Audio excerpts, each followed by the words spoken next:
ಅಮೆರಿಕದ ಲೈಂಗಿಕ ಅಪರಾಧಿ ಜೆಫ್ರಿ ಎಪ್ಸ್ಟೀನ್ ಜೊತೆಗಿನ ಸಂಬಂಧ ಬಹಿರಂಗವಾದ ಬೆನ್ನಲ್ಲೇ ಬ್ರಿಟನ್ ಮಾಜಿ ರಾಜಕುಮಾರ ಮತ್ತು ರಾಜ ಚಾರ್ಲ್ಸ್ ಅವರ ಸಹೋದರ ಆಂಡ್ರ್ಯೂ ಮೌಂಟ್ ಬ್ಯಾಟನ್ ವಿಂಡ್ಸರ್ ಅವರನ್ನು ಬಂಧಿಸಲಾಗಿದೆ.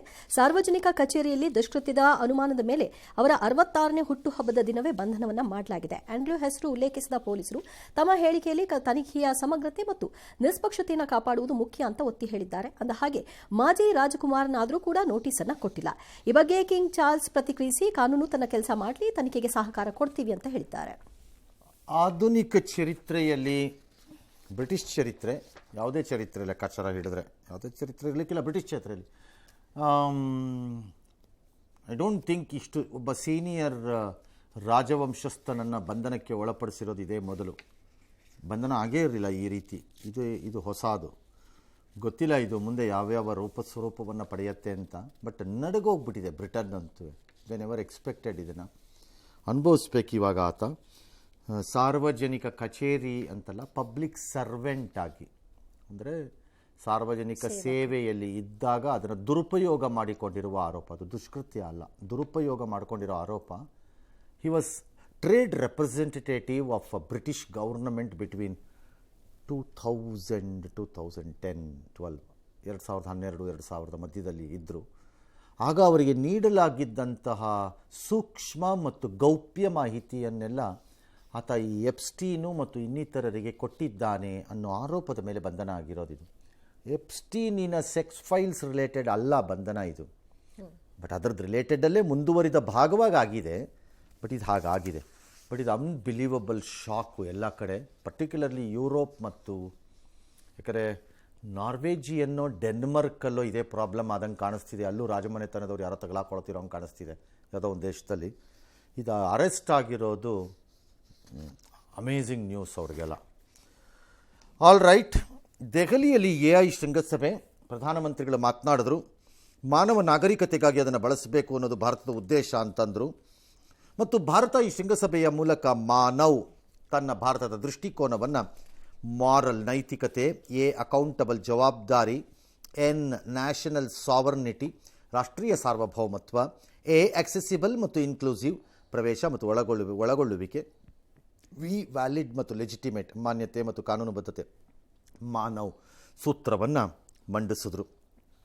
ಫ್ರಾನ್ಸ್ ಅಧ್ಯಕ್ಷರು ಮಾತನಾಡಿ 10 ವರ್ಷ ಹಿಂದೆ ಬ್ಯಾಂಕಲ್ಲಿ ಖಾತೆಯೇ ಇಲ್ಲದಿದ್ದಂತಹ ಈಗ ಮುಂಬೈನ ವ್ಯಾಪಾರಿ ಒಬ್ಬ ಇವತ್ತು ನಾನು ಆನ್ಲೈನ್ನಲ್ಲಿ ವ್ಯವಹಾರ ಮಾಡ್ತೀನಿ, ಆನ್ಲೈನಲ್ಲಿ ನಾನು ಪೇಮೆಂಟ್ ಮಾಡ್ತೀನಿ, ಆನ್ಲೈನಲ್ಲಿ ಯಾರಿಗೋ ದುಡ್ಡು ಕಳಿಸ್ತೀನಿ ಅಂತಂದರೆ ಅದಕ್ಕಿಂತ ಅಮೇಝಿಂಗ್ ಕತೆ ಇನ್ನೊಂದು ಎಲ್ಲಿದೆ ಅಂತ ಕೇಳಿದ್ರು.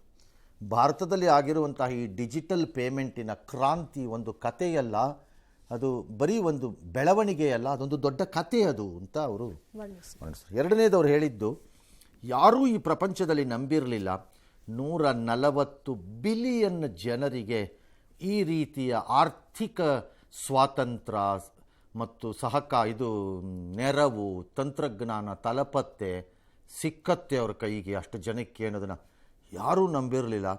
ಭಾರತದಲ್ಲಿ ಅದು ಹೇಗೆ ಮಾಡಿದಾರೋಪ, ಅನ್ಬಿಲೀವಬಲ್ ಅದು ಅಂತ ಹೇಳಿದ್ರು. Which is true. ಕಾರಣ, ನೀವೇನು ಇವತ್ತು ಮೊಬೈಲಲ್ಲಿ ಯೂಸ್ ಮಾಡ್ತಿದ್ದೀರಿ, ದಿನಕ್ಕೆ 2 ಬಿಲಿಯನ್ ನಾನು ಹೇಳ್ತಿರೋದು ನಿಮಗೆ, ಅಷ್ಟು ವ್ಯವಹಾರಗಳು ನಡೀತಿವೆ ಅದರಲ್ಲಿ ದಿನವೊಂದಕ್ಕೆ.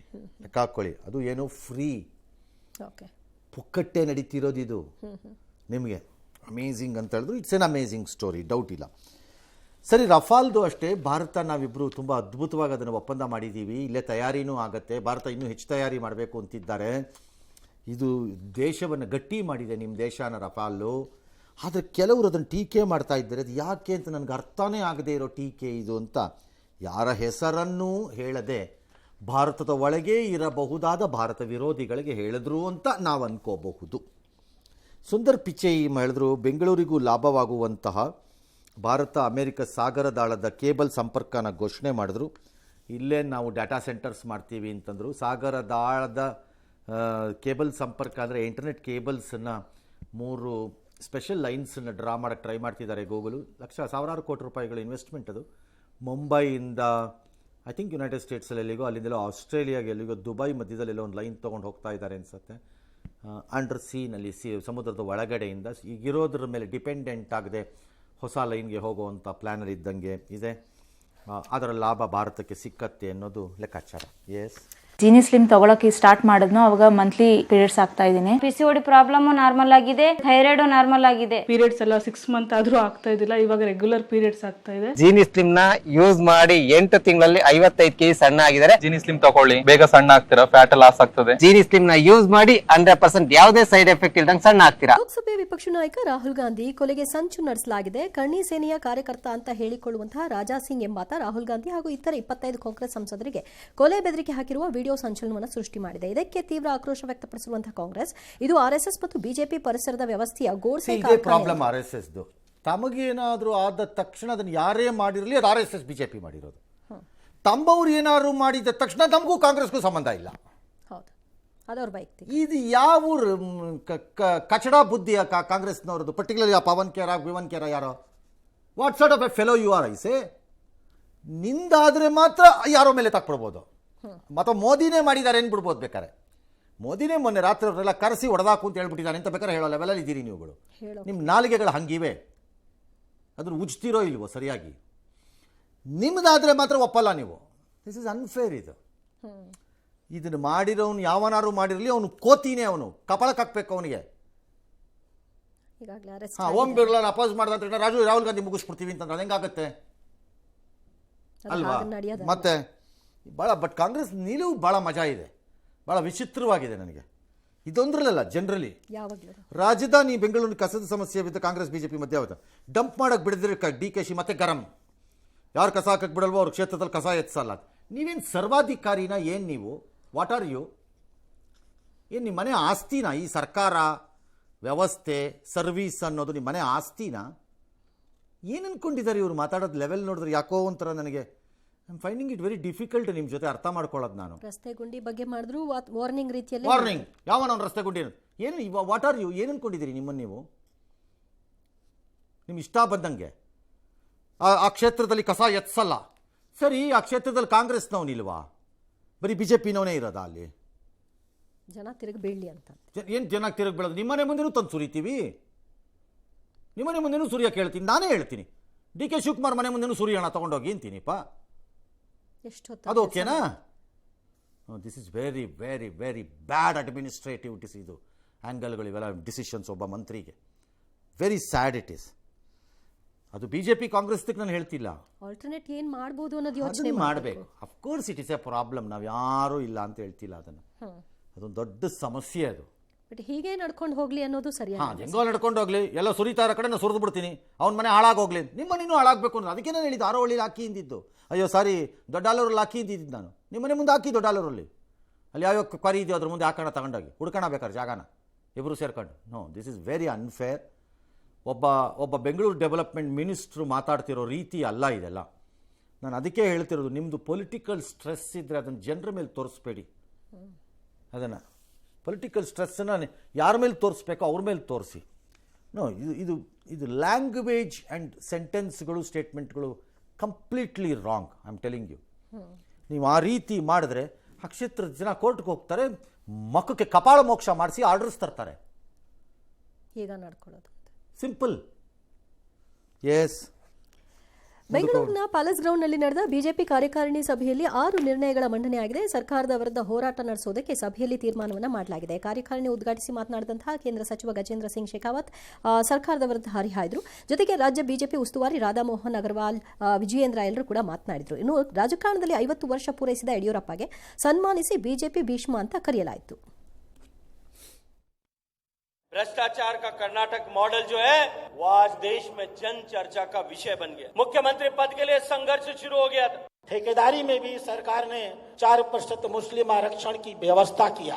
एक ऐसी भ्रष्ट सरकार जिसके 34 में से 100 ಅಹಿಂದ ಹೆಸರು ಹೇಳಿಕೊಂಡು ರಾಜ್ಯದ ಚುಕ್ಕಾಣಿ ಹಿಡಿದಿರ್ತಕ್ಕಂಥ ಸಿದ್ದರಾಮಯ್ಯ ಸರ್ಕಾರ ಇವತ್ತು ಅಲ್ಪಸಂಖ್ಯಾತರ ಓಲೈಕೆಯನ್ನ ಮಾಡೋದು ಬಿಟ್ರೆ ಹಿಂದುಳಿದ ವರ್ಗಗಳನ್ನ, ಪರಿಷ್ಠ ಜಾತಿ ಯಾರು ರಾಧಾ ಮೋಹನ್ ದಾಸ್ ಅಂತ ರಾಜ್ಯ ಉಸ್ತುವಾರಿ, ಒಂಥರ ಈ ಶ್ರೀರಾಮಚಂದ್ರ ವನವಾಸ ಮುಗಿಸ್ಕೊಂಡು ಬಂದಂಗೆ ಬರ್ತಾರಪ್ಪ ಯಾವಾಗಲೂ 12 ವರ್ಷಕ್ಕೆ ಒಂದ್ಸರಿ. ಇಲ್ಲಿ ಬಂದು ಪಕ್ಷ ಕಟ್ಟೋ ಬಗ್ಗೆ ಬುರುಡೆ ಬಿಡ್ತಾರೆ ನಿಂತ್ಕೊಂಡು. ಇವ್ರ ಯೋಗ್ಯತೆಗೆ ನೆಟ್ಟಿಗೆ ಪಕ್ಷದೊಳಗಡೆ ಇರೋ ಸಮಸ್ಯೆನ ಸಾಲ್ವ್ ಮಾಡೋಕ್ಕಾಗದೇ ಇರೋಂಥವ್ರು ದೇಶಕ್ಕೆಲ್ಲ ಪಾಠ ಹೇಳಕ್ಕೆ ಬರ್ತಾರೆ ಇಲ್ಲಿ. ಸಮಸ್ಯೆ ಇರೋದು ಮತ್ತೆ ಎಸ್, ಬಂಡೀಪುರ ನಾಗರಹೊಳೆ ಫಾರ್ ಎಕ್ಸಾಂಪಲ್ ಅವ್ರು ಯಾರೋ ಭಿನ್ನಮತೀಯರು ಭಿನ್ನರ ಪಡೆ ಅಂತ ಹೋಗಿಲ್ಲ. ಅವ್ರನ್ನ ಬಿಟ್ಬಿಟ್ರು. ಅವ್ರು ಬಂದಿಲ್ದಿರು ಬೇಡ ಬಿಡಿ, ಕಿತ್ ಬಿಸಾಕ್ರಿ. ಲೆಟಸ್ ಸಿ ಅದೇನೋ ಬುರ್ಡ ಬಿಡ್ತೀರಲ್ಲ ಡಿಸಿಪ್ಲಿನ್ಡ್ ಪಾರ್ಟಿ ಅಂತ, ರೈಲ್ ಬಿಡ್ತೀರಿ. ಸೋಮಣ್ಣನ್ಗಾರು ಹೇಳಿದ್ರೆ ಅವ್ರವ್ರು ಬಿಡ್ತಿದ್ರು. ಕಿತ್ ಬಿಸಾಕೋದಿಲ್ಲ, ಪಾರ್ಟಿ ಕಟ್ಟಲ್ಲ ನೆಟ್ಟಿಗೆ. 16 ತಿಂಗಳಿಗೆ ಒಂದ್ಸರಿ ರಾಜ್ಯಕ್ಕೆ ಬರೋ ಗಿರಾಕಿಗಳು ಇವರೆಲ್ಲ. ಇವ್ರು ಬಂದು ದೊಡ್ಡ ಭಾಷಣ ಬಿಗಿತಾರೆ ಇಲ್ಲಿ. ಕಾಂಗ್ರೆಸ್ ಭ್ರಷ್ಟಾಚಾರಿ ಅಂದ್ಕೊಂಡು ಏನು ನೀವು ಹೇಳಿದ ತಕ್ಷಣ ಡ್ಯಾನ್ಸ್ ಮಾಡಿಬಿಡೋಕ್ಕೆ ಕರ್ನಾಟಕದವ್ರು ಜೀತದಾಳುಗಳು ನಿಮಗೆ. ಬಂಡೀಪುರ ನಾಗರಹೊಳೆನಲ್ಲಿ ಸಫಾರಿ ಪುನಾರಂಭಕ್ಕೆ ರಾಜ್ಯ ಸರ್ಕಾರ ಗ್ರೀನ್ ಸಿಗ್ನಲ್ ಕೊಟ್ಟಿದೆ, ರೈತರು ವಿರೋಧ ಮಾಡ್ತಾರೆ. ಯಾರೋ ಇವತ್ತು ಸಂಘದವ್ರಲ್ಲ ಹೋಗಿ ಮುತ್ತಿಗೆ ಹಾಕಕ್ಕೆ ಹೋದ್ರಂತೆ, ಅವನ್ನೆಲ್ಲ ಅರೆಸ್ಟ್ ಮಾಡಿ ಕರ್ಕೊಂಡೋಗಿದ್ದಾರೆ ಪೊಲೀಸ್ನವರು. ನನಗೆ ಅರ್ಥ ಆಗ್ತಿಲ್ಲ ರೈತರದ್ದು ಏನಕ್ಕೆ ವಿರೋಧ ಈ ಸಫಾರಿಗೆ ಅಂತ. ಪ್ರಾಣಿಗಳಿಂದ ಮತ್ತೆ ದಾಳಿ ಆಗುತ್ತೆ. ಹಿಂಗೆ ಸಫಾರಿಗೂ ಅದಕ್ಕೂ ಸಂಬಂಧ ಏನು? ಅಂದರೆ ಸಫಾರಿ ಗಾಡಿ ಹೋದರೆ ಪ್ರಾಣಿಗಳು ಆಚೆ ಹೊಟ್ಟೋಗ್ಬಿಡತ್ವಾ? ಏನದು ಸಂಬಂಧ? ನನಗೆ ಅರ್ಥ ಆಗ್ತಿಲ್ಲ ಅದು ಅವತ್ತಿಂದ. ಮಾಡಬೇಕು ಅನ್ನೋರು ಇದ್ದಾರೆ, ಬೇಡ ಅನ್ನೋರು ಇದ್ದಾರೆ. ಅಲ್ಲ, ಅದು ಬೇರೆ ವಿಚಾರ, ಅದು ಇದ್ದೇ ಇರುತ್ತೆ. ಭಾರತ ಅಂದಮೇಲೆ, ದೇಶ ಅಂದಮೇಲೆ, ಮನೆ ಅಂದಮೇಲೆ ಇದ್ದೇ ಇರುತ್ತೆ. ಬಿಡಿ, ಸಫಾರಿಯಿಂದ ರೈತರಿಗಾಗೋ ಸಮಸ್ಯೆ ಏನು ಅಂತ ನಂಗೆ ಅರ್ಥ ಆಗ್ತಿಲ್ಲ. ನಂಗೆ ಅರ್ಥವಾಗ್ತಿಲ್ಲ ಅದು ಯಾಕೆ ಅಂತ. ಬರೀ ಅಷ್ಟೇ ಇಟ್ಟಿದ್ದಾರೆ. ನಂಗೆ ಗೊತ್ತಿಲ್ಲ, ಐ ಡೋಂಟ್ ನೋ ಅದು ಏನಕ್ಕೆ ಅಂತ ನಂಗೆ ಅರ್ಥ ಆಗ್ತಿಲ್ಲ. ಪ್ರಾಣಿಗಳು ಊರುಗಳಿಗೆ ಬರ್ತವೆ, ಹೌದು, ಅದನ್ನು ತಡೀಬೇಕು, ಅದಕ್ಕೆ ಬೇಕಾದ ಕ್ರಮಗಳನ್ನು ತಗೋಬೇಕು, ಡ್ಯಾಶು ಎಲ್ಲ ಸರಿ. ನಡೆಸಬಾರ್ದು. ಸಫಾರಿಯಿಂದ ಆ ಪ್ರಾಣಿಗಳು ನಿಮ್ಮ ಊರಿಗೆ ಬರ್ತಾ ಇವೆಯೋ? ಹಾಗಲ್ವ? ಐ ಡೋಂಟ್ ನೋ, ಗೊತ್ತಾಗ್ತಿಲ್ಲ ನನಗೆ. ಎಸ್.